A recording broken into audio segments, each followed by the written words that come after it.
नमस्कार, मैं श्वेता सिंह आपका स्वागत करती हूं। रात के 10 बज रहे हैं। आप आज तक पर दस्तक देख रहे हैं। आज प्रधानमंत्री ने कहा कि कोरोना कम जरूर हुआ है लेकिन रूप बदल रहा है। आज यूपी के मुख्यमंत्री योगी आदित्यनाथ ने कहा कोरोना कमजोर हुआ है लेकिन खत्म नहीं हुआ है। देश विदेश के मेडिकल एक्सपर्ट कह रहे हैं कि कोरोना लगातार नए रूप लेकर फैलना शुरू हो चुका है, लेकिन फिर भी हमारे देश में लापरवाहों की ऐसी भीड़ है जो कोरोना को न्योता दे रही है। कोरोना की उस तीसरी लहर के न्योतेबाजों को हमने अपने कैमरे में कैद किया है। एक स्टिंग ऑपरेशन से आज की पहली दस्तक देंगे, जिसमें महामारी से बचाने वाले नियमों की धज्जियां उड़ाकर वायरस को फैलाने वाली पार्टियां आयोजन करने वाले कैद हुए हैं, जिसे हमने नाम दिया है ऑपरेशन न्योतेबाज।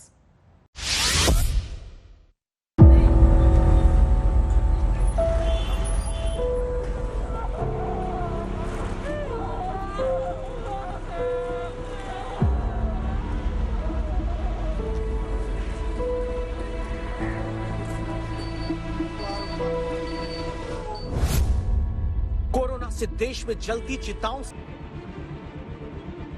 रेस्टोरेंट, पब,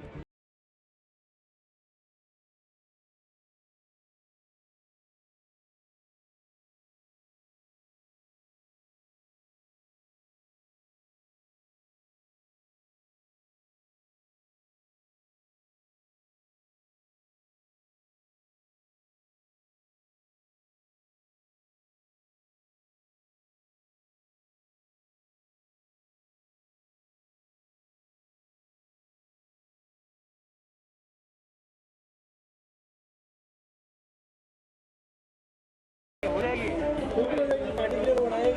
हर बैचलर पार्टी है भाई, बैचलर पार्टी। हाँ, अल्कोहल वगैरह सर्व हो जाएगा ना।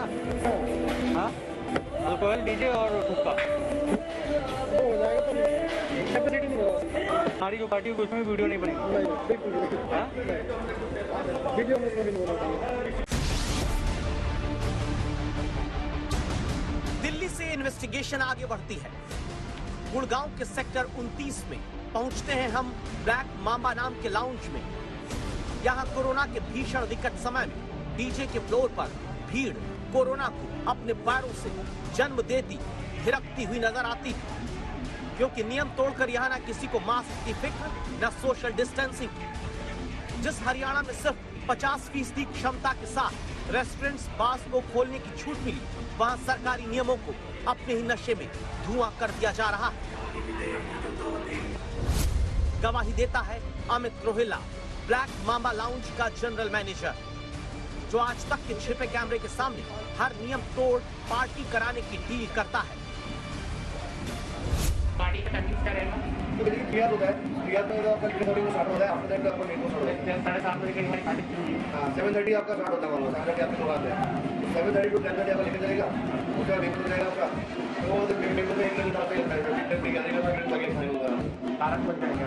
हां, आम आदमी जब देश में मास्क न पहनने पर पुलिस की लाठी भी खाता है, जुर्माना भी भरता है, तब कोरोना को न्योता देने वाले ये न्योतेबाज रात 10 बजे तक रेस्टोरेंट, पब खोलने का न सिर्फ नियम तोड़ने को तैयार है, बल्कि मास्क वाली गारंटी को भी हुक्के में भरकर धुआं कराने के लिए रेडी है।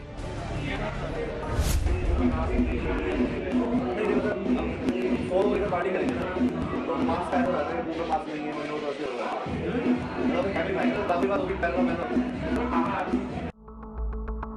दिल्ली के रेस्टोरेंट, पब में कानून नियम की धज्जियां उड़ाकर हुक्का से लेकर शराब पार्टी तक कराने की डील कराने को यहाँ ये लोग तैयार होते हैं, तो गुरुग्राम के लाउंज में बिना मास्क पहने देर रात तक ऐसी पार्टी मैनेजर करा रहे हैं जिसकी इजाजत न कानून देता है न सिस्टम।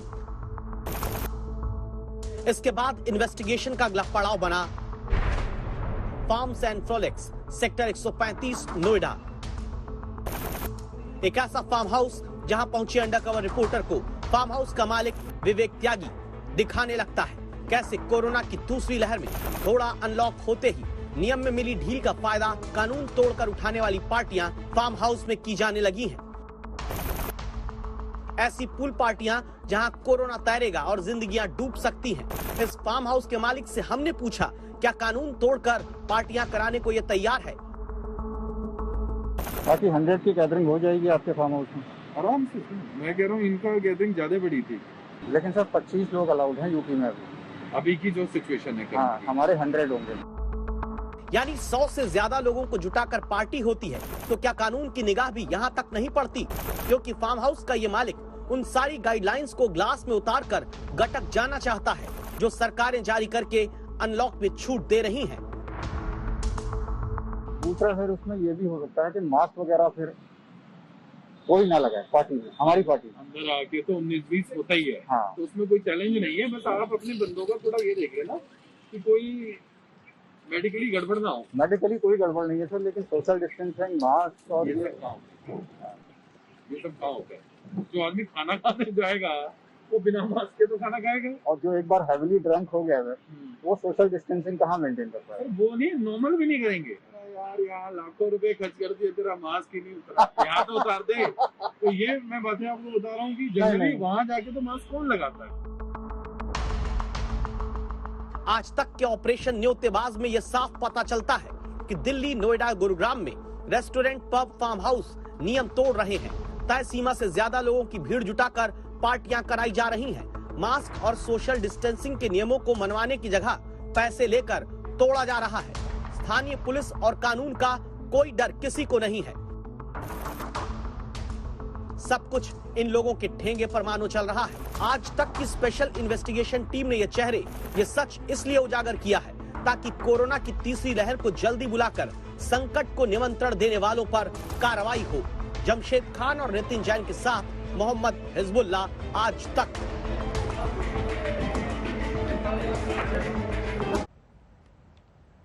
भारत में जो लोग अनलॉक होते ही लापरवाही बरतने लगे हैं, उन्हें एक जानकारी दे देते हैं ताकि कोरोना को कमजोर समझकर खुद बिना मास्क भीड़ के बीच पहुंचने वाले लोग जान सकें कि जरा सी लापरवाही तीसरी लहर को कैसे न्योता दे सकती है। इस बात को समझने के लिए ब्रिटेन का उदाहरण आपको हम देते हैं। ब्रिटेन में 17 मई से अनलॉक की प्रक्रिया शुरू हुई, लेकिन इसके बाद ब्रिटेन में गुरुवार को 4 महीने में सबसे ज्यादा कोरोना पॉजिटिव केस मिले। अनलॉक शुरू होने के बाद ब्रिटेन में रोजाना केस 6 गुना तक बढ़ गए हैं। विशेषज्ञों का कहना है कि ब्रिटेन में डेल्टा वेरिएंट के कारण कोरोना के केस बढ़ रहे हैं। अब भारत में भी कोरोना की तीसरी लहर की आशंका जताई जा रही है। ऐसे में तीसरी लहर के न्योतेबाज कौन है, कैसे दिखते हैं, किन लोगों से आपको सावधान रहना है और कौन सी गलती आपको नहीं करनी है, ये सब कुछ इस रिपोर्ट में दिखने वाले चेहरों से जानिए।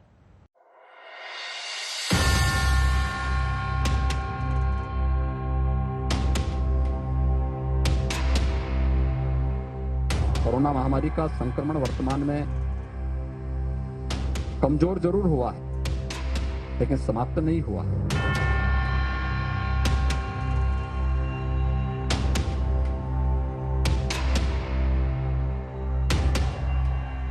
जो संभावना थर्ड वेव की जताई जा रही है वो भयंकर हो सकती है।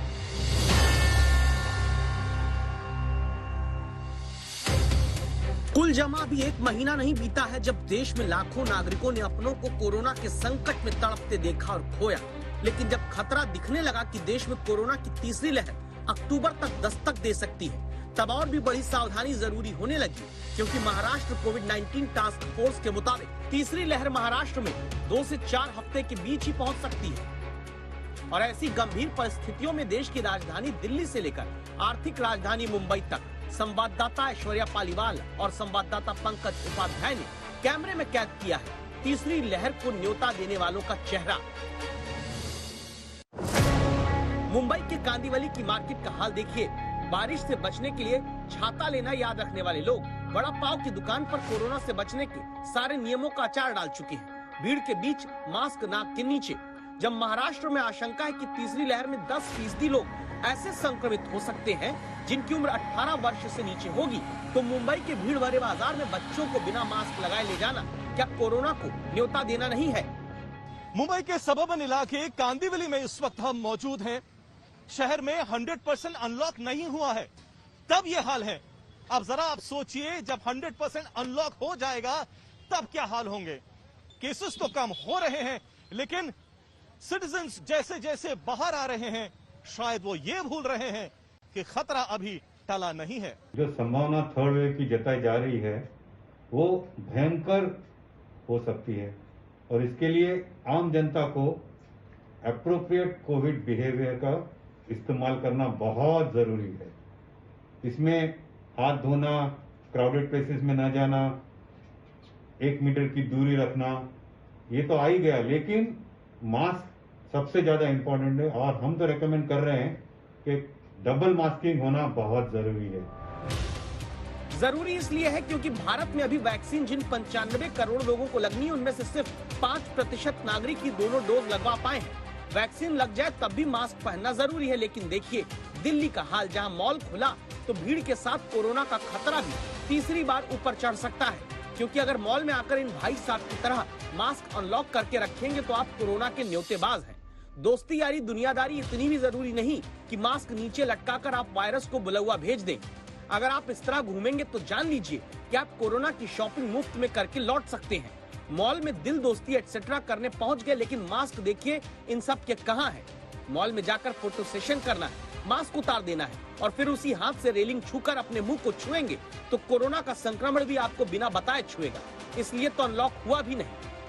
इनको देखिए, मास्क पहनना याद नहीं रहता, लेकिन ये याद कर लेते हैं कि कैमरा दिखेगा तो पलटकर मास्क लगा लेंगे। राजधानी दिल्ली में लोग काफी बड़ी तादाद में सड़कों पर और शॉपिंग मॉल्स में निकलने लग गए हैं। कई सारे लोग जो इतने महीनों से घर के अंदर बंद थे, अब बाहर आके शॉपिंग करना चाहते हैं। लेकिन एक चीज जो वो नहीं कर रहे हैं वो है कोविड प्रोटोकॉल को फॉलो करना।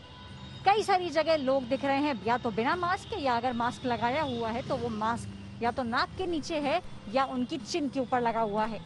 इस समय डॉक्टर्स और एक्सपर्ट्स का यही कहना है कि अगर दोनों लोगों ने सावधानी नहीं बरती तो कोविड की तीसरी लहर बहुत तेजी से आएगी और अब की बार ये लहर पिछली लहर से काफी ज्यादा नुकसान करके जाएगी। बच्चा जब जानता है कि मास्क पहनना जरूरी है तो अभी बच्चे तक को मास्क बिना पहनाए मॉल में घुमाने वाले, दुकानों पर सोशल डिस्टेंसिंग भूलकर जुट जाने वाले, भीड़ के बीच शॉपिंग बिना मास्क पहने करने वाले, अपने परिजनों, अपने देश और देशवासियों सबके लिए खतरे की घंटी बजा रहे हैं। दिल्ली से ऐश्वर्या पालीवाल के साथ पंकज उपाध्याय, मुंबई आज तक। कोरोना से बचाव के 4 तरीके हैं। मास्क लगाइए, हाथ धोइए, भीड़ मत लगाइए, वैक्सीन जरूर लगवाइए। लेकिन इन सारे उपायों की दुर्गति करने में देश के नेता भी पीछे नहीं। कोरोना के न्योतेबाजों वाली राजनीति पर दस्तक देनी क्यों जरूरी है, इस रिपोर्ट में।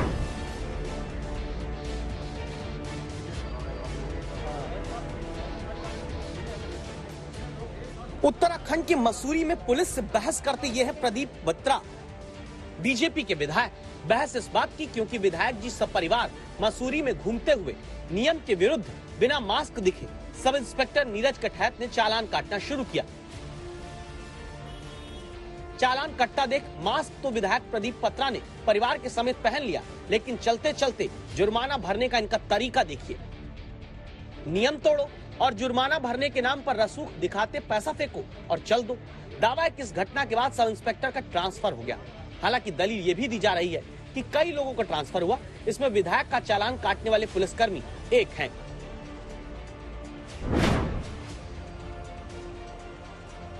हाथ में अकाली दल का झंडा, सैकड़ों कार्यकर्ताओं की भीड़, मास्क की चिंता ज्यादातर को नहीं। मंच पर ना नेता मास्क में दिखते हैं तो जमीन पर कार्यकर्ता कहां से ध्यान रखेंगे। यहाँ मौजूद कोरोना के न्योतेबाजों की कहानी कैद की संवाददाता सतेंद्र चौहान ने। अकाली दल ने आज कैप्टन अमरिंदर सिंह के फार्म हाउस का घेराव का ऐलान किया है और यहाँ पर आप देख सकते हैं बड़ी तादाद में अकाली दल के कार्यकर्ता और नेता आए हुए हैं। कोरोना के प्रोटोकॉल की किस तरीके से धज्जियां उड़ाई जा रही हैं, यहाँ पर आप देख सकते हैं।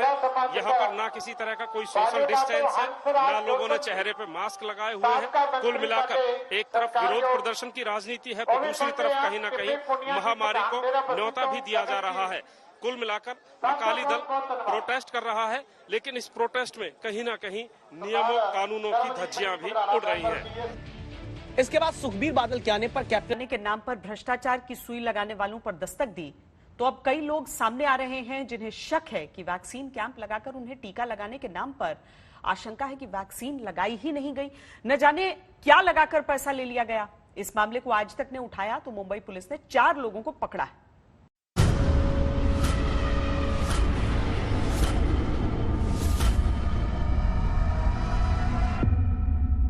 हमारे साथ कुछ गलत हो रहा है, लेकिन वो ऑन द स्पॉट वो नहीं समझ में आ रहा था। We want to know for the authenticity कि क्या गया है हमारे बॉडी में, द फर्स्ट एंड फॉरमोस्ट। कोई ऐसी कोई चीज नहीं डाल दी कि जिसके साइड इफेक्ट आए। So there we felt के अरे कुछ ना कुछ गलत हो रहा है। मुंबई की हीरानंदानी एस्टेट सोसाइटी में जब पढ़े लिखे और संपन्न लोगों के साथ वैक्सीन के नाम पर छल हुआ तो ये जानकर हर कोई हैरान रह गया। आज तक ने जनता के साथ हुए इस धोखे के खिलाफ जोरदार दस्तक दी और अपने दर्शकों को आगाह किया कि ऐसा आपके साथ भी हो सकता है। आपके दस्तक देने का फौरन असर हुआ। मुंबई पुलिस हरकत में आई और देखते ही देखते एक दो नहीं बल्कि जनता की सेहत से खिलवाड़ करने वाले 4 आरोपी दबोच लिए गए। इस कार्रवाई से सवाल का जवाब मिलने की उम्मीद जगी कि आखिर जिन 390 लोगों को वैक्सीन के नाम पर ठगा गया उनके शरीर में आरोपियों ने क्या लगाया। मुंबई पुलिस के मुताबिक पकड़े गए चारों आरोपियों में एक मेडिकल एसोसिएशन का पूर्व प्रमुख महेंद्र सिंह है जो इस गिरोह का सरगना है। इसके अलावा सोसाइटी ऑफिस में वैक्सीनेशन कैंप लगाने वाला राजेश पांडे भी शिकंजे में है। बाकी पकड़े गए 2 लोग इस गिरोह के लिए कोविन ऐप में डेटा फीड करने का काम करते थे। ये रैकेट है, ये जो ऑर्गेनाइज करने वाले वो पीआरओ, उसका वो दूसरा एक आदमी वो एक्चुअली अनक्वालिफाइड आदमी है, एक मेडिकल एसोसिएशन में क्लर्क की नौकरी करता है, 10th फेल है। और जो 2-4 लोग उन्होंने अपने हाथ में लेके जो वैक्सीनेशन कैंप आयोजित किया है 9 जगह पे, तो we will inquire with them also and take the further actions.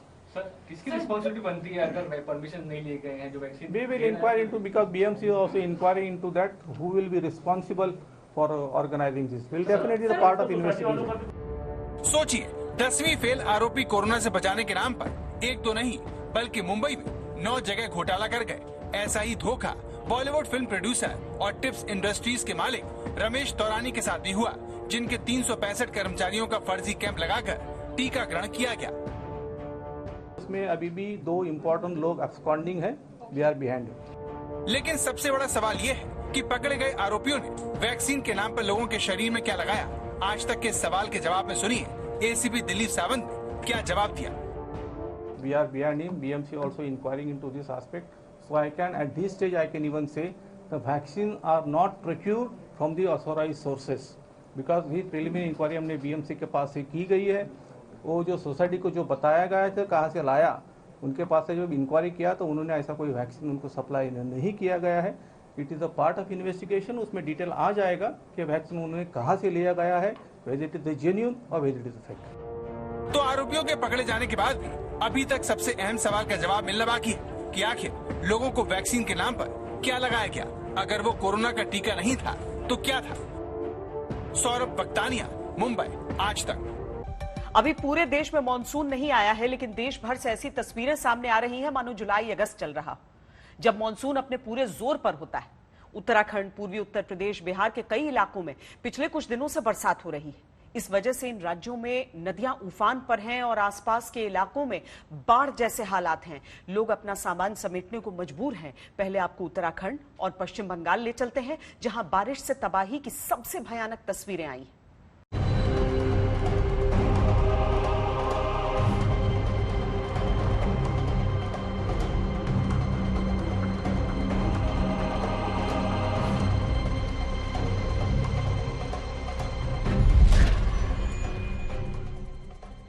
Uttarakhand का पिथौरागढ़, जहां मॉनसून के आगाज के साथ ही हर साल पहाड़ों से भूस्खलन की ऐसी ही डरा देने वाली तस्वीरें आने लगती हैं।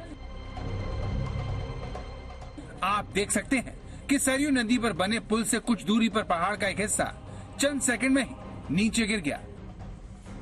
जहां भूस्खलन हुआ उससे महज चंद मीटर की दूरी पर दर्जनों गाड़ियां खड़ी हुई थी, लेकिन गनीमत ये रही कि कोई भी गाड़ी इस हादसे का शिकार नहीं हुई।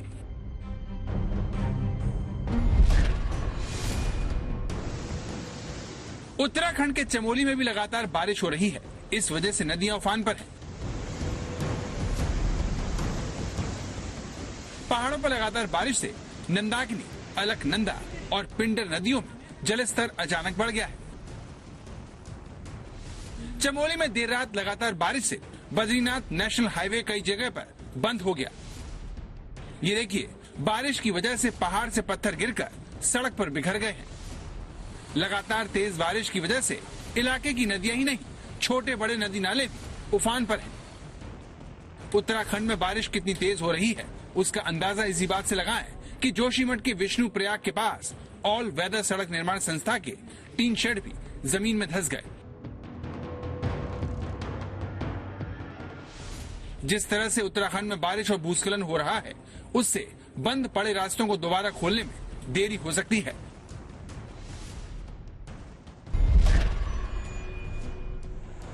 लेकिन बारिश सिर्फ उत्तराखंड में ही लोगों की परेशानी नहीं बढ़ा रही। पश्चिम बंगाल में लगातार बारिश की वजह से डैम के गेट खोलने पड़ रहे हैं। इसका नतीजा ये हो रहा है कि पश्चिम बंगाल में नदियां उफन रही हैं। घाटाल में तो उफनती नदी देखते ही देखते लकड़ी के पुल को बहा ले गई। सिर्फ 25 सेकंड में ही ये पुल पानी का दबाव नहीं सह पाया और उसने घुटने टेक दिए।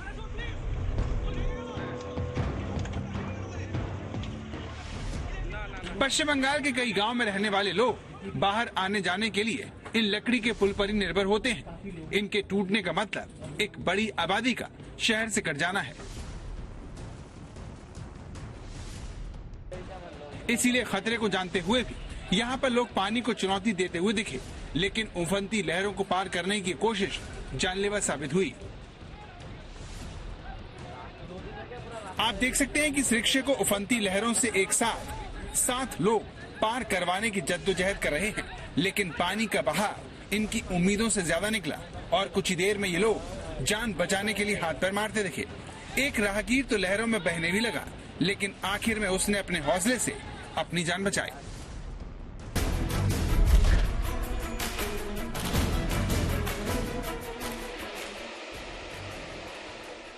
पश्चिम बंगाल और झारखंड में लगातार पिछले कई दिनों से बारिश हो रही है।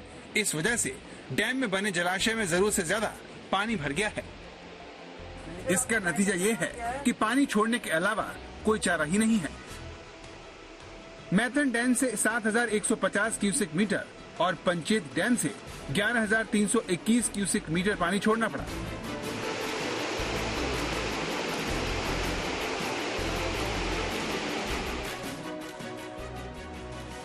तो बंगाल में लगातार हो रही बारिश निचले इलाकों के लिए मुसीबत का सबब बन रही है। ये पश्चिम बंगाल का आसनसोल है, जहां पर शहर के कई इलाके जलमग्न हो गए। हर साल की तरह लोगों के घरों पर एक बार फिर पानी ने कब्जा कर लिया। बाजार हो या फिर गलियां, आसनसोल में हर तरफ पानी जमा होने से लोगों का घर से बाहर निकलना दूभर हो गया है।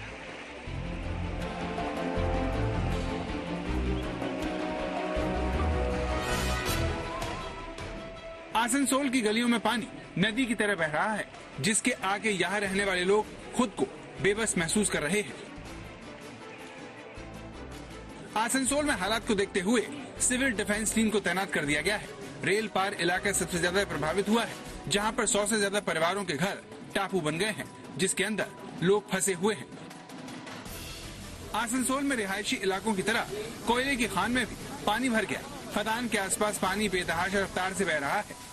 तो बारिश की वजह से आसनसोल में अधिकतर लोग घरों में ही बंद हैं और जो लोग किसी तरह काम करने खदान पहुंच भी गए, उन्हें भी पानी काम नहीं करने दे रहा।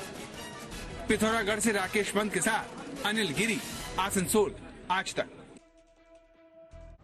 नेपाल में भारी बरसात हो रही है। इस वजह से वहां से भारत आने वाली नदियां पूर्वी उत्तर प्रदेश और बिहार में मुसीबत खड़ी कर रही हैं। इन दोनों राज्यों में लगातार बरसात से हालात और भी ज्यादा खराब हो रहे हैं। बिहार का पूर्वी चंपारण ऐसा ही जिला है जो सबसे ज्यादा प्रभावित हुआ है।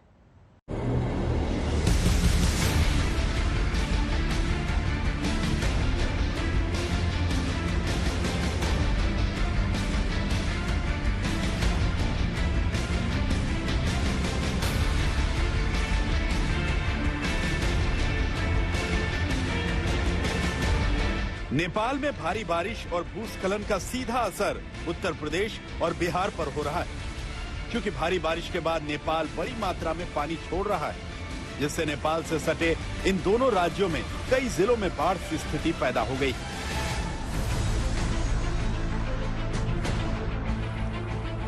जो मानसून देश भर के करोड़ों लोगों को राहत देता है, वही मानसून नेपाल से सटे इलाकों में खौफ का दूसरा नाम बन गया है,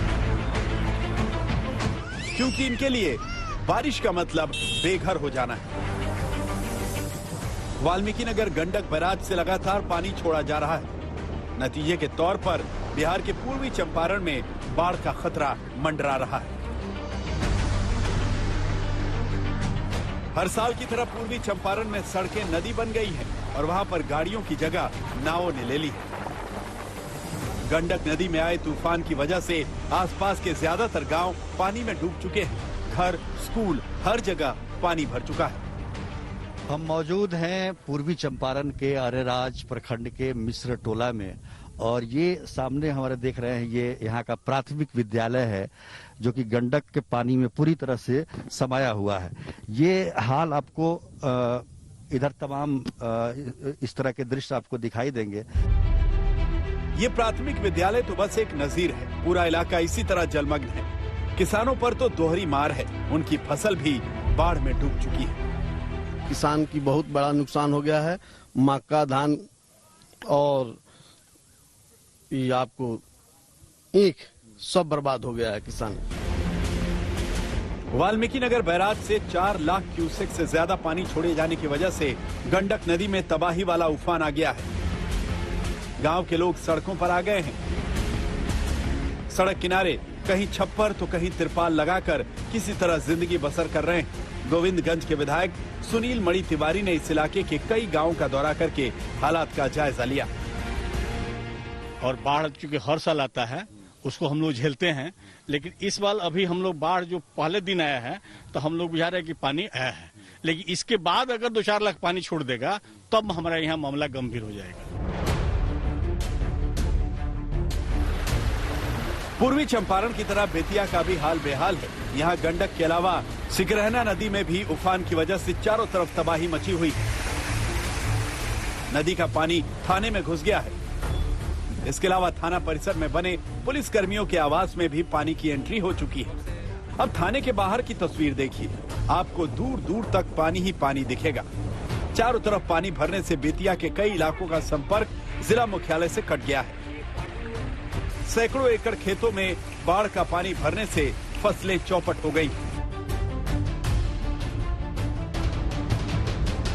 गंडक नदी के उफान के असर से गोपालगंज भी नहीं बचा, जिसके निचले हिस्से में 50 से ज्यादा गांव सीधे प्रभावित हुए हैं। गांव वाले ट्रैक्टरों पर जरूरी सामान लादकर पलायन करने पर मजबूर हो गए। कुछ गांव वाले नाव के जरिए गांव से बाहर जा रहे हैं। ट्रैक्टर की तरह नाव का भी इस्तेमाल हर साल आने वाली इस मुसीबत से बचने के लिए लोग कर रहे हैं। में जो है सारा पानी भर रहा है, अब उसके चलते हम लोग यहाँ से खाली करके जा रहे हैं। माल जाल सब लेके हम लोग जा रहे हैं। अब जाके इधर रोड पे ही रहेंगे, अब कहाँ जाएंगे। पिछली बार भी बाढ़ आया था। हाँ, पिछले बार भी बाढ़ आया था, लेकिन ऐसा नहीं था। लेकिन इस बार बहुत ज्यादा भयावह स्थिति हो गई। तो गांव में पानी घुस गया। हाँ, गांव में पानी पूरा घुस गया। गंडक नदी में बाढ़ को देखते हुए एसडीआरएफ की एक बटालियन गोपालगंज पहुंच गई है। डीएम और एसपी ने भी गोपालगंज में बाढ़ का जायजा लिया।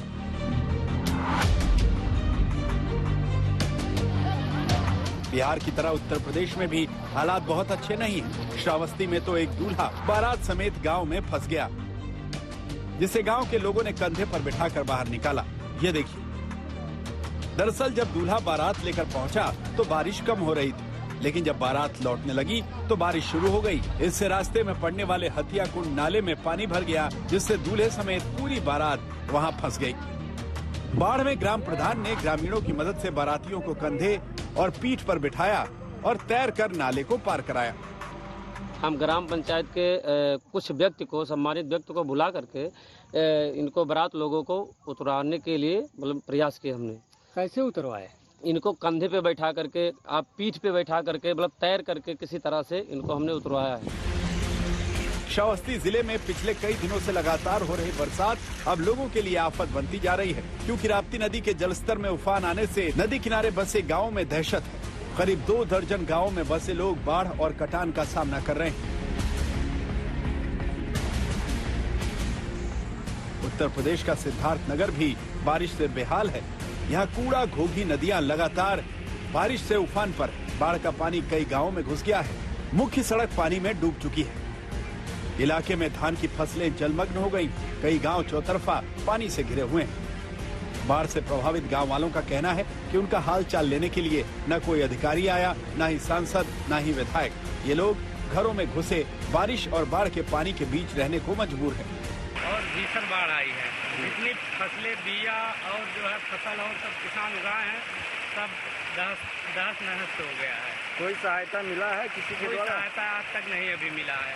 अगली बार भी बाढ़ आया था, कोई सहायता नहीं मिला था। कोई विधायक या मंत्री यहाँ पे आए थे? विधायक कोई नहीं आए थे, ना मंत्री कोई आए थे। आज तक इस क्षेत्र में उत्तराखंड में लगातार भारी बारिश हो रही है। इसकी वजह से एनएचपीसी को पिथौरागढ़ जिले के धारचूला में धौलीगंगा पावर प्रोजेक्ट डैम के तीनों गेट खोलने पड़े। इसकी वजह से धौली और काली नदी के जलस्तर में भारी वृद्धि हो गई है। प्रशासन ने तवाघाट से जौलजीवी तक नदी किनारे रहने वाले लोगों को पूरी रात सतर्क रहने के लिए कहा है। दस्तक में आज के लिए इतना ही। देश और दुनिया की बाकी खबरों के लिए आप देखते रहिए आज तक।